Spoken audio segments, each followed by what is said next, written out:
ቀለበቷ መዳረሻ የሌለው ጉዞ ብርቱ ምጥ ነው። መዳረሻን ሳያውቅ መራመድ የምጥ ያህል ከባድ ነው። በተለይ በፍርሃትና በሞት ለተከበበ ሰው፣ በተለይ በድን ይዞ ለሚንቀሳቀስ ሰው፣ በተለይ ባላወቀው ጉዳይ ለነፍሱ ጭንቀት ለተቸረችው ሰው መዳረሻው ግድ የለውም። አሊያ ስንሄድ ሳንደርስ እናልቃለን ብሎ ነበር እንግዲህ ክፍል 9 ያቆመው። ሰላም ጤና ይስጥልኝ ውድ ቤተሰቦቼ፣ እንዴት አላችሁ? እንዴት ቆያችሁ? የፈጣሪ ሰላም ከእናንተ ይሁን እያልኩኝ ዛሬ ክፍል 9 10ን እንቀጥላለን። መልካም ቆይታ።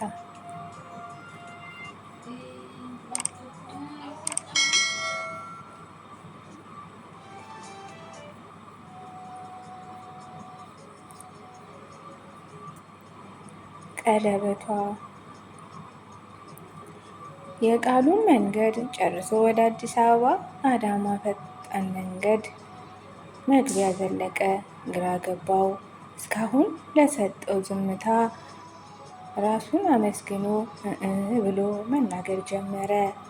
በእርግጥ ይህን ሁሉ ሲጓዙ ለምን ስለምን አልጠየቀውም? ጥያቄ ፈጠረበት። ትንሽ የለቀቀው ፍርሃት ተመልሶ መጣበት። ወዴት ነው የምንሄደው? ከከተማ ልንወጣ እኮ ነው።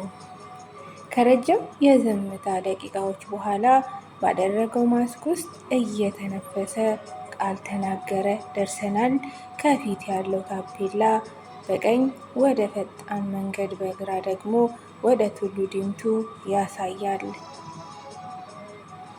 ለተጠየቀው ጥያቄ ደርሰናል የሚለው መልስ ስቶት በግራ በኩል ባለው ክፋይ ተገነጠለ።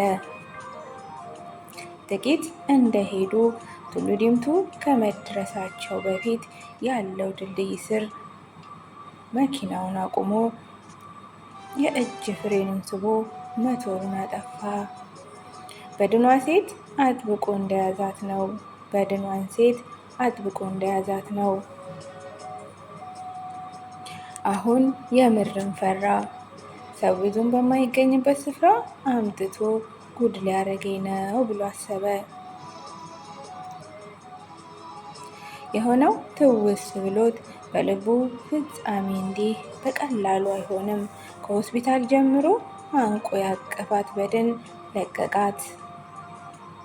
የት ነው የቆምነው? ማለት ለምን ቆምን? ለምን እዚህ ጋ ቆምን? ፊቱን ሳያዞር እየተነፈሰ የት እንደምንሄድ ታውቃለህ? የመልስ ጥያቄ። አይ አላውቅም። የት ነው የምንሄደው? እሺ መዳረሻችን ሳታውቅ ለምን ቆምን? ለምን ቆምን?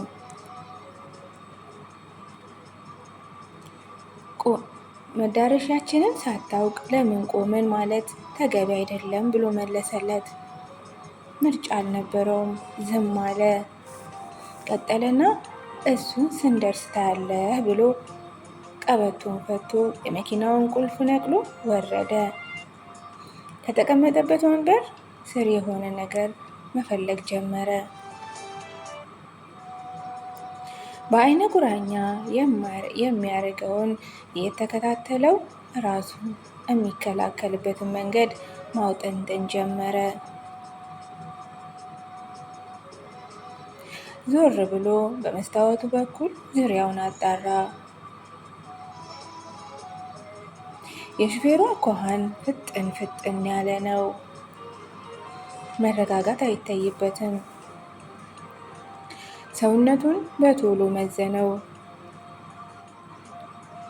የጨባጣ ውጊያ ቢገጥሙ እንኳን ሊረታው እንደሚችል አሰበ። የሹፌሩ አፈላለግ ግን ለጨበጣ ውጊያ እድል የሚሰጠው አልመሰለውም። የሚፈልገው ሽጉጥ ነው የሚል ድምዳሜ ላይ ደርሷል። ሙሉ ነገሯን ማንቀሳቀስ የማትችለው ባለአደራ አይኗን ቁልጭ ታደርጋለች። አጎንብሶ ሲፈልግ ከነበረበት ወደ መኪናው ጀርባ ሄዶ ቁልፉን ሰክቶ እቃ ማስቀመጫውን ከፈተው። አሁን እድልህ ነው ቀድመ ለመሰንዘር ራስህንም ለመከላከል እድሉን አሁን ነው። አሊያ ሞትህን እንደ ጅል እየጠበከው ነው እዚሁ መኪና ውስጥ የምትሞተው። ጽዋህን ቁጭ ብለህ ማጣጣም የለብህም። ተነስና ተፋለም። የውስጡ ግርግር ነበር። በተቀመጠበት በኩል ያለውን በር ከፍቶ ወረደ። ሲሰነዝር እንኳን ሊደርስበት የሚችልበት ርቀት ቆሞ ያየው ጀመር። ሹፌሩ ከጀርባ አንድ ጥቁር ቦርሳ ከፍቶ ያልጠበቀውን ነገር ማውጣት ጀመረ። መርፌና መድኃኒት። ደንግጦ ቆመ። ምንድን ነው ይሄ? ቀና ብሎ አየው። ይሄንን ካልወሰደች ዘመኗን ሙሉ በድን ሆና ነው የምትቀረው። ከብልቃጡ በመርፌ ስቦ ልኬቱን ወደ ላይ መርፌውን ቀና አድርጎ ተመለከተው። የመድኃኒቱን ምንነት ለማወቅ ሞከረ። በብልቃጡ ላይ ምንም ስም ጽሑፍም የለውም። ለመሰንዘር የተነሳውን ልቡን መልሶ የሰውየውን ምንነት ለማወቅ ጓጓ። ቆይ ማነህ አንተ? ማንነትህን ሳትነግረኝ መድኃኒቱን አትሰጣትም?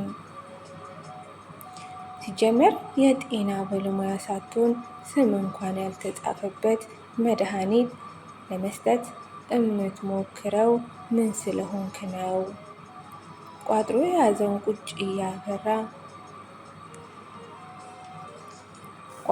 የያዘውን ቁጣ እየፈራ ከውስጡ አወጣው።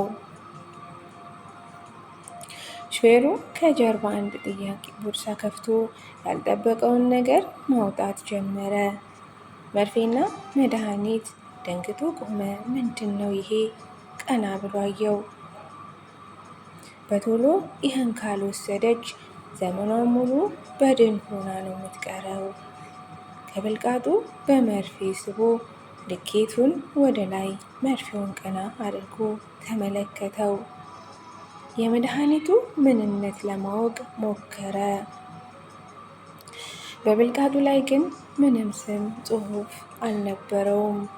ለመሰንዘር የተነሳውን ልቡን መልሶ የሰውየውን ማንነት ለማወቅ ጓጓ።